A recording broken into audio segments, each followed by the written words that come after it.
श्री सूक्तम्।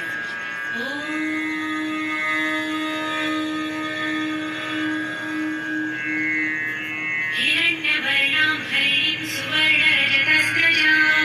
चन्द्रां हिरण्मयीं लक्ष्मीं जातवेदो महावः तामहावः जातवेदो लक्ष्मीमनपगामिनीं यस्यां हिरण्यं विन्देयं कामश्वं पुरुषानहम् अश्वपूर्वां रथमध्यां हस्तिनादप्रबोधिनीं श्रियं देवीमुपह्वये श्रीर्मादेवी जुषतां कासोऽस्मितां हिरण्यप्राकाराम् आर्द्रां ज्वलन्तीं तृप्तां दर्पयन्तीं पद्मे स्थितां पद्मवर्णां तामिहोपह्वये श्रियं चन्द्रां प्रभासां यशसा ज्वलन्तीं श्रियं लोके देवजुष्टामुदारां तां पद्मिनीं शरणमहं प्रपद्ये लक्ष्मीर्मे नश्यतां त्वां वृणे आदित्यवर्णे तपसोऽधिजातो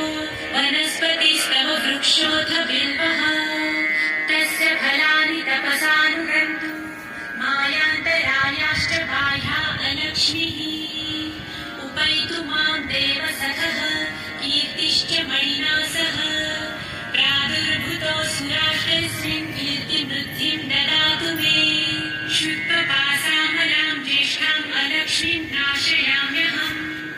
अभूतिं समृद्धिं च सर्वानिर्णुदमे गृहात् गन्धद्वारां दुराधर्षां नित्यपुष्टां परिषिणीम् ईश्वरीं सर्वभूतानां तामिहोपह्वये श्रियम् मनसः काममाकुतिं वाचः सत्यवशीमहि पशूनां रूपमन्नस्य मयि श्रेयतां यशः कर्दमे प्रजाभूता मयि सम्भव कर्दम श्रियं वासय मे कुले मातरं पद्ममालिनीम् आपसृजन्तु सिद्धानि चित्रितवस मे गृहे निज देवे